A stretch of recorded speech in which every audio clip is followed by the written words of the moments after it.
तो दोस्तों इसके बाद हमारे पास पैराग्राफ नंबर 1.5 आता है डिफिब्रिलेटर AED।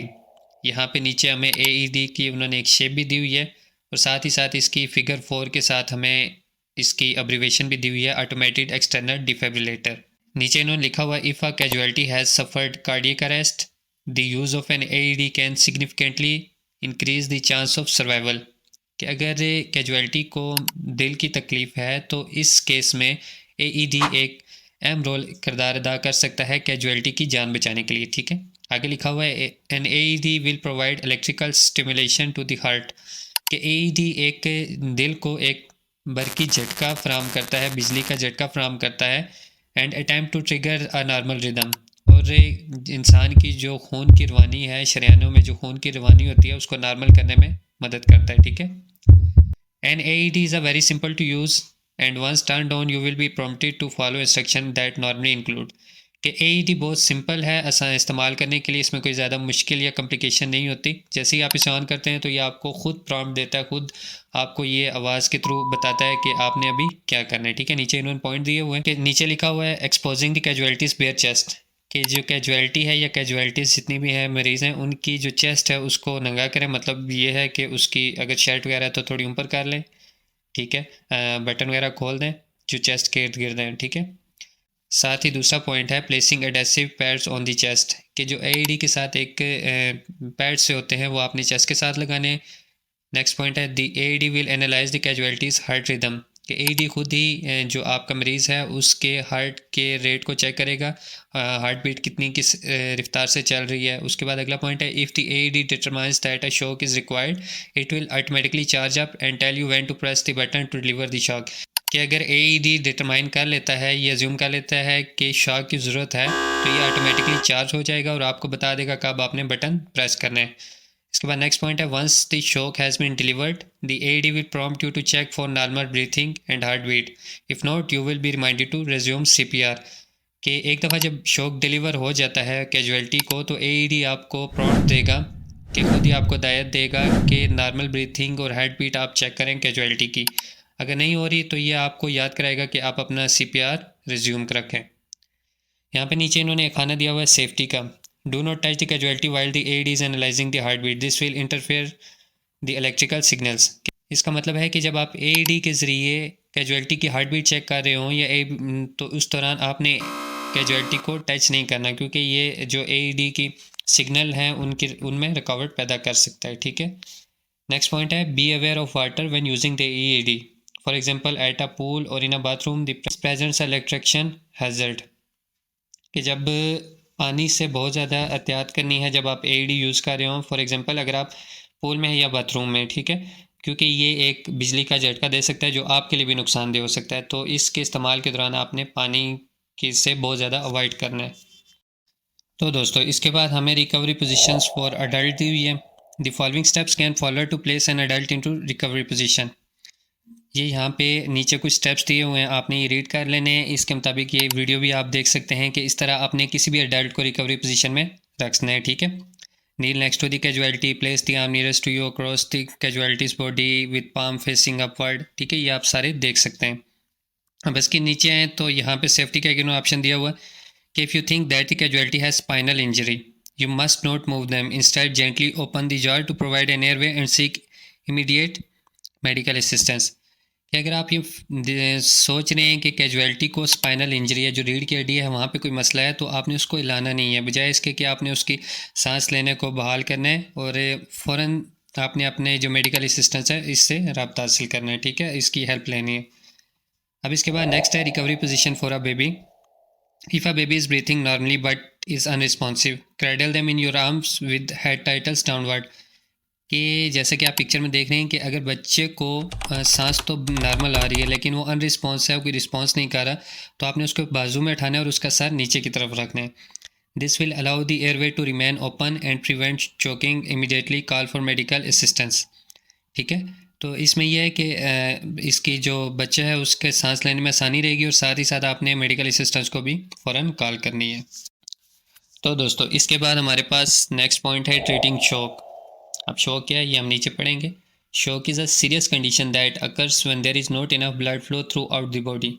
कि शॉक एक संगीन कंडीशन होती है, और ये उस वक्त होती है जब जो इंसानी बॉडी है, जिस्म है, वहाँ पे जो ब्लड है उसका फ़्लो मुनासब नहीं होता, नॉर्मल नहीं हो रहा होता, ठीक है। जब उसके फ़्लो में रुकावट आती है तो इंसान को शॉक होता है। This means that vital organs can become deprived of oxygen and damage can occur to the brain और हार्ट। किसका मतलब है जो इंसान के लाजमी जो ऑर्गन्स होते हैं ज़िंदा रहने के लिए, दिल हो गया, दिमाग हो गया, इस तरह फेफड़े वगैरह, कि वहाँ पर ऑक्सीजन की सप्लाई मुकम्मल नहीं हो रही है और उनको ऑक्सीजन की कमी हो रही है, और ये आपके दिमाग और दिल को फेल कर सकते हैं, ठीक है। अब नीचे लिखा हुआ है shock can caused by a variety of factors including, कि शॉक बहुत सारी चीज़ों की वजह से हो सकता है जो कि नीचे दी गई हैं। सबसे पहला आता है हार्ट फेलियर, ठीक है। दिल जब फेल हो जाता है तो उस दौरान आपको मतलब शॉक हो सकता है, ठीक है। सेवर ब्लीडिंग इंटरनल और एक्सटर्नल, जब बहुत ज़्यादा ब्लीडिंग होती है, dehydration, vomiting, Burns and diarrhoea, या फिर आपको डिहाइड्रेशन हो, वॉमिटिंग हो, बर्न्स हो या डायरिया जो होता है, ठीक है। उसके बाद सेवर इन्फेक्शन और एलर्जिक रिएक्शंस के जो समटाइम लोगों को एलर्जी होती है उसकी वजह से भी शॉक हो सकता है। आगे नीचे दिए हुए हैं सिम्टम्स कुछ दिए हुए हैं जिसकी वजह से हम अंदाज़ा लगा सकते हैं कि इसको शॉक हो सकता है। Symptoms that could indicate a casualties experience shock include pale face, cold clammy skin, fast and shallow breath, fast and weak pulse, yawning and signing, confusion, ठीक है। ये कुछ पॉइंट्स दिए हुए हैं, ठीक है। आप मज़ीद भी इसके बारे में गूगल के ऊपर सर्च भी कर सकते हैं। तो ये जब इंसान में आ रहे होते हैं, लाजमी नहीं होता कि इनकी वजह से शॉक हो, लेकिन ये कुछ सिम्टम्स होते हैं जिनकी वजह से इंसान को शॉक हो सकता है, ठीक है। To treat a casualty for shock, कि आगे इन्होंने नीचे बताया हुआ है कि जब शॉक होता है तो उस दौरान आपने मरीज़ को कैसे ट्रीट करना है। फर्स्ट पॉइंट है ले them down with head low and legs raised up, लूजन any tight और रिस्ट्रिक्टिव क्लोथिंग, कि अगर उसने कोई बहुत ज़्यादा टाइट कपड़े पहने हुए तो उनको थोड़ा लूज़ करना है, ढीला करना है, ठीक है। Cover them with a blanket और जैकेट, कि उसके जिस्म को आपने कवर करना है, उसको गर्माइश देनी है, हीट देनी है एक ब्लैंकेट से या फिर कोई जैकेट वगैरह उसके ऊपर रखना है। Monitor breathing, pulse and consciousness until medical assistance arrive, कि आपने मेडिकल असिस्टेंस के आने तक उसकी सांस, उसकी पल्स और उसके होश को चेक करते रहना है, ठीक है। अब दोस्तों इसके बाद हमारे पास पैराग्राफ नंबर 1.8 आ जाता है वाउंड एंड कंडीशन ट्रीटमेंट। अब इससे पहले इन्होंने हमें एक पॉइंट दिया हुआ है कैटास्ट्रोफिक ब्लीडिंग, जो मैंने पहले आपको बताया था कि कैटास्ट्रोफिक ब्लीडिंग का मतलब ये होता है कि बहुत ज़्यादा शिद्दत से खून बह रहा है इंसान का। For casualty has catastrophic bleeding this must be treated as priority, कि अगर तो कैजुअलिटी का बहुत ज़्यादा खून बह रहा है तो सबसे पहले आपने उसको ट्रीट करना है प्रायोरिटी पे, ठीक है। उसके बाद पॉइंट दिए हुए इन्होंने ब्लीडिंग फ्रॉम हेड, नेक और टोर्स, कि अगर सर, नाक और दर्द से खून आ रहा है, ठीक है। If there is an any object stuck in the wound leave it in the place, कि अगर कोई चीज़, कोई ऑब्जेक्ट ज़ख्म में फंसा हुआ है तो उसको उसी जगह रहने देना है। Remove any clothing from wound side, कि जो आपका ज़ख्म है जहाँ से खून बह रहा है वहाँ से आपने जो कपड़ा है उसको रिमूव कर देना है, जो आगे पीछे, ठीक है। ज़ख्म को खुला कर देना है, खुला छोड़ देना है, ठीक है। Apply a heavy bandage directly to the wound, कि बहुत ज़्यादा आपने जो बैंडेज है उसको आपने ज़ख्म के ऊपर लगाना है ताकि खून रुके। Use film direct pressure into the wound, कि जो वाउंड है उसके ऊपर प्रेशर रखना है ताकि ब्लड फ्लो ज़रा कम हो। If bleeding is not controlled continue to add fresh bandages and pressure to the wound side, कि अगर खून नहीं रुक रहा, नहीं कंट्रोल हो रहा है तो आपने मुसलसल कंटिन्यू रखना है, ताज़ा बैंडेजेस लगाते रहना है और उसके ऊपर प्रेशर रखना है जो आपका ज़ख्म है, ठीक है। Secure bandages in place and observe the wound for resume bleeding, कि जब आप बैंडेजेस वगैरह लगा लें तो आपने ज़ख्म को सिक्योर कर देना है, ठीक है, और ऑब्जर्व करना है कि मज़ीद ब्लीडिंग तो नहीं हो रही, ठीक है। उसके साथ साथ लिखा हुआ अगला point treat the casualty for shock, कि आपने शॉक के लिए भी कैजुअलिटी को ट्रीट करते रहना है कि उसको ज़्यादा ब्लीडिंग की वजह से शॉक वगैरह ना आ जाए, ठीक है। सपोर्ट द इंजर्ड एरिया, अब आगे इन्होंने हमें पॉइंट दिया हुआ है ब्लीडिंग फ्रॉम अ लिम्ब, कि अगर किसी एक ख़ास वजू से, मतलब बाजू से या फिर टांग से, किसी ऐसी जगह से ब्लड मुसलसल बह रहा है तो उस दौरान आपने क्या करना है। Apply a tourniquet to the limb as low as possible next to the wound side, कि उस सीन में आपने टोनिकेट को अप्लाई करना है वाउंड साइड के इर्द गिर्द जितना पॉसिबल नज़दीक लगा सकते हैं, ठीक है। पॉइंट नंबर 2 है apply bandages to the wound side with firm direct pressure, कि आपने जो ज़ख्म है, ज़ख्मी एरिया है, वहाँ पे बैंडेजेस को अप्लाई करना है और प्रेशर रखना है कि मज़ीद ब्लड फ्लो ना हो, ब्लीडिंग हो रही है वो ज़्यादा रुक जाए, ठीक है, मैक्सिमम रुक जाए। Secure bandages in the place and observe the wound for resume bleeding, कि जो बैंडेजेस आपने लगाई है उनको मैक्सिमम सिक्योर रखना है कि वो खुल ना जाए, उनको सही टाइट करके आपने बांधना है और ऑब्जर्व करना है कि जो वाउंड है, ज़ख्मी एरिया है, वहाँ से ब्लीडिंग वगैरह चल रही है या रुक गई है, ठीक है, ये आपने साथ साथ ऑब्जर्व रखना है। साथ वही पॉइंट आ जाता है, treat the casualty for show, के शो के लिए कैजुअलिटी को ट्रीट रखना है, ठीक है, स्पॉट द इंजर्ड एरिया, और इंजर्ड एरिया को स्पॉट रखनी है, ठीक है। आगे लिखा हुआ है माइनर कट्स एंड ग्रेजेस, के जो छोटे मोटे इंसान को कट लग जाते हैं या खराशियाँ आ जाती हैं, ठीक है। Clean the wound under water और यूज स्टाइल वाइप्स, के जो जख्म है उसको साफ करना है। सबसे पहले आपने pad the wound right using a clean cloth, कि आपने जो ज़ख्म है उसको फिर साफ़ कपड़े से साफ़ करना है, खुश करना है। Cover the wound with the gauze dressing and raise it to help stop the bleeding, कि जो आपकी ड्रेसिंग होगी, जैसे ये पट्टी वगैरह लगाते हैं या उसके ऊपर जो हम अपनी ज़ुबान में रुई सी रखते हैं, ठीक है, उससे उसको कवर करना है और खून को रोकने में मदद करनी है, ठीक है।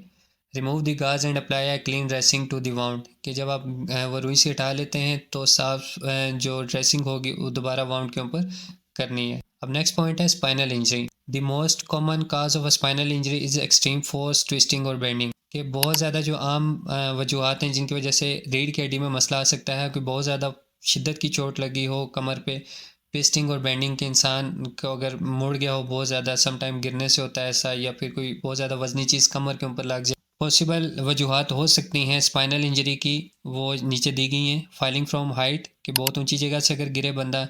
Diving into a shallow pool, के इंसान अगर मतलब प्रेशर से पानी आ रहा हो वहाँ पे अगर डाइविंग वगैरह कर रहा हो, ठीक है। Involve in a vehicle accident, जब गाड़ी का एक्सीडेंट होता है तभी आपको स्पाइनल इंजरी हो सकती है। Hit by a heavy object to the back, कमर के ऊपर बहुत ज़्यादा किसी हैवी ऑब्जेक्ट की टक्कर लगी हो। हिट इन दी हेड और फेस, कि अगर आपके चेहरे और सर पे भी लगे तो उससे भी स्पाइनल इंजरी हो सकती है। सिम्टम्स में इंक्लूड, के अलामात नीचे दी गई हैं। पेन इन दी नेक और बैक, कि आपको कमर में और गर्दन में दर्द हो सकता है। ट्विस्टेड और अब normal shape of the spine, जो आपकी रीढ़ की हड्डी है कि वो अब नॉर्मल शेप में चली जाती है। Bruising of the skin over the spine, कि जो स्पाइन के ऊपर जो जिल्द है वो भी ज़्यादा आपको उसमें कोई प्रॉब्लम आपको शो होने लगती है, तो इससे ये सिम्टम्स हो सकती हैं जिसकी वजह से आपको स्पाइनल इंजरी हुई हुई है, ठीक। Treatment for a suspected spinal injuries, कि जो स्पाइनल इंजरीज के सस्पेक्टेड होते हैं, सस्पेक्टेड यहाँ पे हम करेंगे, कैजुअलिटी नहीं कह सकते, कि अगर उसको ये अलामात हैं तो उसकी ट्रीटमेंट आपने फर्स्ट एड में कैसे देनी है। Stop the casualty from moving, कि जो आपका मरीज़ है उसको आपने हिलने जुलने से रोक दें। Immobilise the head and neck, kneel behind the head, rest your elbow on the ground and support the head in alignment with the neck and spine, ठीक है। इसका ये मतलब है कि आपने उसको गर्दन और सर ज़्यादा हिलाने से रोक देना है। Reassure the casualty and await medical assistance, कि आपने कैजुअलिटी को मतलब आपने तसल्ली देनी है, मुतमईन रखना है जब तक कि मेडिकल असिस्टेंस नहीं आ जाती। नेक्स्ट पॉइंट है ब्लीडिंग नोज, कि अगर नाक से खून बह रहा है। आगे नीचे हमें की इन्फॉर्मेशन दी हुई है। If a casualty has been hit on the head and blood from the nose is thin and water, this may indicate a skull fracture, this is very serious emergency, medical help should be called immediately. यहाँ पे इन्होंने की information दी हुई है कि अगर casualty को सर में लगती है, ठीक है, और उसके नाक से जो खून आ रहा है वो पतला है और पानी की तरह है, ये इस तरफ इशारा करता है कि आपके सर की हड्डी में फ्रैक्चर हुआ है, ठीक है, और ये बहुत ज़्यादा सीरियस है, और इस केस में इमरजेंसी हेल्प फ़ौरन लेना लाजमी होती है, ठीक है। When treating a bleeding nose, the priority should be control the bleeding and keep the casualty's airway from the becoming obstructed, कि जब आप किसी ऐसे कैजुअलिटी को ट्रीट कर रहे हो जिसके नाक से खून बह रहा है तो प्रायोरिटी पे ये चीज़ें हैं कि आपने उसका खून रोकना है और उसको सांस लेने में आसानी पैदा करनी है, ठीक है। Take the following step to treat a bleeding nose, के नीचे दिए गए कुछ स्टेप्स आपने फॉलो करने हैं। Set the casualty down and have them lean forward, this will ensure blood doesn't run down their throat blocking the airway, कि इस दौरान आपने कैजुअलिटी को नीचे बिठाना है और उसका सर आगे की तरफ रखना है ताकि ये चीज़ श्योर हो कि ब्लड उसके गले में नहीं जाएगा और उसकी सांस लेने को ब्लॉक नहीं करेगा, ठीक है। Tell the casualty to breathe through their mouth and pinch their nose until the bleeding stop, कि आपने कैजुअलिटी को बताना है कि उसको अपने मुंह से सांस ले और जब तक खून नहीं रुकता अपने नाक को बंद रखे, ठीक है। नेक्स्ट है tell the casualty not to speak, cough और sniff as they may cause clotted blood to break and start bleeding again, कि इस दौरान आपने कैजुअलिटी को बताना है कि ज़्यादा बोले नहीं, खांसे भी नहीं और खराश वगैरह भी ना गले में करे, कि ये दोबारा से उसकी ब्लीडिंग स्टार्ट हो सकती है इसकी वजह। अब इसके बाद हमारे पास नेक्स्ट पॉइंट है 1.8.5 चोकिंग, के दम घुटना। नीचे इन्होंने की इन्फॉर्मेशन दी हुई है। A choking casualty that makes no noise is in serious trouble, कि जो कैजुअलिटी है जिसका दम घुट रहा है और उसका कोई शोर नहीं है तो वो बहुत ज़्यादा ट्रबल में है, मुसीबत में है, ठीक। नीचे उन्होंने लिखा हुआ है, if you see somebody that you think is joking, कि अगर आप किसी ऐसे को देखते हैं जिसका दम घुट रहा है, आस्क देम, मुझसे पूछें, if they can speak to you, अगर वो आपसे बोल सकता है, they should be able to clear their own throat by coughing. If they can't cough और मेक एनी नॉइज़, कि अगर वो खांस नहीं सकता और कोई शोर नहीं पैदा कर सकता, they will need immediate help, कि उसको हेल्प की फ़ौरन ज़रूरत है। Ask someone else to call for help, and किसी और को बोलें कि वो हेल्प के लिए कॉल करे और आपने करना है। नीचे कुछ पॉइंट्स दिए हुए हैं। लीन द कैजुअलिटी फॉरवर्ड, जख्मी को आगे की तरफ झुकाएं। Use the heel of your hand to give 5 sharp slaps between their shoulder blades, कि उसकी कमर के ऊपर अपनी थैली से 5 तेज थप्पड़ मारें, ठीक है। Check inside the mouth for any loosened object and ask them to remove it, के उसके मुंह के अंदर देखें कोई ऐसी चीज़ तो नहीं फंस गई उसके गले में, अगर है तो उसको रिमूव करने की कोशिश करें। If this doesn't clear the blockage, के इससे ब्लॉकेज क्लियर नहीं हो रही, आगे इन्होंने कुछ पॉइंट्स मजीद दिए हुए हैं। स्टैंड बिहाइंड द कैजुअलिटी, के कैजुअलिटी के पीछे खड़े हो जाएं। Link your hands just below the bottom of their chest, के दोनों हाथों को उसकी चेस्ट के नीचे की तरफ जोड़ें। With your lower hand clenched in a fist, pull quickly inwards and upwards, के अपने दोनों हाथों से उसकी जो चेस्ट के नीचे वाला पोर्शन है उसको अंदर की तरफ दबाएं और ऊपर की तरफ दबाएं, ठीक है। Continue to cycle through slapping the back and thrusting the abdomen until the blockages is clear, कि ये साइकिल आपने कंटिन्यू रखना है जब तक कि ब्लॉकेज क्लियर नहीं हो जाती। If the casualty become unconsciousness, check the air vent begin CPR, कि अगर कैजुअलिटी बेहोश हो जाता है तो आपने उसकी एयरवे को क्लियर करना है और CPR को शुरू कर देना है उसका, ठीक। तो दोस्तों यहाँ पे हमारा नेक्स्ट पैराग्राफ आता है 1.9, कैजुअलिटी मैनेजमेंट एंड रिपोर्टिंग। ये बहुत ज़्यादा लाजमी है जब आप एज अ सिक्योरिटी गार्ड वहाँ पे खड़े होते हैं, ठीक है। अब इसको पढ़ते हैं। Having provided primary care, treatment of the wounds and the assurance of a casualty, there is an opportunity to conduct a secondary survey of the casualty, ठीक है। कि जब आप किसी कैजुअलिटी को प्राइमरी केयर भी दे देते हैं, उसके ज़ख्मों का इलाज भी कर देते हैं और ये इंश्योरेंस हो जाती है कि कैजुअलिटी अब बेहतर हालत में है, आपके पास अपॉर्चुनिटी होती है कि एक दूसरा सर्वे आप करें जो आपका एरिया होगा, ठीक है। And further management of the scene, कि आपने और जो उसके अलावा जो सीन के फर्दर मामलात हैं कि क्या हुआ था क्या नहीं हुआ था, ये सारी चीज़ें आप अपने नोटिस में लाएँ।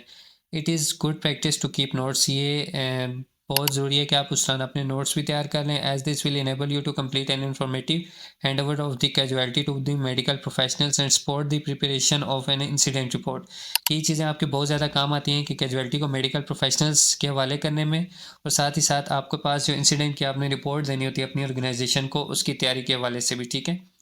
दी सेकेंडरी सर्वे विल इंक्लूड, कि दूसरी दफ़ा जब आप जो साइट का सर्वे करते हैं कि वहाँ पे क्या हुआ था, उसमें ये चीज़ें शामिल होती हैं। Asking the casualty exactly what happened, कि आपने जो कैजुअलिटी है उससे पूछने के क्या हुआ था exactly. Ask witnesses to describe the incident, कि अगर वहाँ पे कोई विटनेस मौजूद है तो उससे आपने कहना है कि जो इंसिडेंट हुआ है, जो वाक़या हुआ है जिसकी वजह से कैजुअलिटी या जो कैजुअलिटीज़ हुए हैं, जो भी मामलात हुए हैं, हैज़र्ड्स क्या थे, ये चीज़ें आपने बोलनी है विटनेस को कि वो डिस्क्राइब करें। Ask the casualties about their medical history, कि कैजुअलिटी से आपने उसकी मेडिकल हिस्ट्री का पूछना है। अब मेडिकल हिस्ट्री में क्या क्या चीज़ें शामिल हैं, allergies, medication, previous condition, last meal, event history, what just happened, ठीक है। तो ये सारी चीज़ें आपने उससे पूछनी है। Head to toe examination, checking for further injuries और सिम्टम्स, किस तरह आपने कैजुअलिटी के सर से लेके पाँव तक आपने उसको चेक करना है कि उसको मज़ीद कोई इंजरी वगैरह तो नहीं है, ठीक है। अब यहाँ पे टॉपिक फोकस दिया हुआ उन्होंने, कैजुअलिटी मैनेजमेंट एंड रिपोर्टिंग की बेसिक नोट्स, के बुनियादी तौर पे अपने पास जो एक बेसिक नोट्स हैं ये आपके पास होने चाहिए। Continue to monitor casualty symptoms and condition, casualty की सिम्टम्स जो उसके अलामात हैं और उसके जो हालात हैं उसको मुसलसल आपने मोनीटर करना है। Highlight any hazards present to incoming medical staff के आने के दौरान कोई मामलात पेश आते हैं तो उनको हाईलाइट रखना है, ठीक है। Be prepared to give a short summary of this information to the medical team that arrives at the scene, कि आपने जब मेडिकल टीम आपके पास आती है तो उस दौरान आपने ये तैयारी रखनी है कि उसको आपने एक शॉर्ट समरी देनी है कि क्या हुआ था क्या नहीं, और आपने मरीज़ को किस हालत में देखा, अब उसकी हालत कैसी है। अगर उस दौरान आपने सेकंड सर्वे कर लिया हुआ है तो बताना है कि लास्ट टाइम इसने क्या खाया था, कहाँ पे था और ये सारा हादसा कैसे पेश आया। An incident report will also be required to your organisation in order to comply with documentation and reporting requirements for health and safety incidents, कि ये इंसिडेंट रिपोर्ट आपकी ऑर्गेनाइजेशन को भी चाहिए होती है डॉक्यूमेंटेशन के लिए, और फर्दर जो भी मामलात होते हैं तो आपने इंसिडेंट रिपोर्ट एक लाजमी अपने तौर पे तैयार रखनी है। यहाँ पे ना नीचे कुछ की डेफिनेशंस दी हुई हैं, ये आपके MCQs के लिए बहुत लाजमी है। BLS का मतलब होता है बेसिक लाइफ सपोर्ट, उसके बाद दिया हुआ उन्होंने प्राइमरी केयर। प्राइमरी केयर में क्या चीज़ें शामिल हैं, ये किन चीज़ों का सेट है, एयरवे, ब्रीथिंग, सर्कुलेशन, रिससिटेशन। अगला पॉइंट दिया हुआ उन्होंने CPR, कार्डियो पल्मोनरी रिससिटेशन, ठीक है। और नेक्स्ट एक दिया हुआ इन्होंने हमें AED, ऑटोमेटेड एक्सटर्नल डिफिब्रिलेटर, ठीक है। अब ये की डेफिनेशंस भी आपने याद रखनी है, ये अपने पास नोट कर लें क्योंकि ये इसी के MCQs आएंगे। आगे इन्होंने हमें फर्दर रिसर्च के लिए कुछ वेबसाइट्स और चैनल्स वगैरह दिए हुए हैं, ठीक है। NCEMA first aid guide, skills for care UK, basic life support standard, और तीसरा दिया हुआ इन्होंने हमें ST जॉन्स एम्बुलेंस।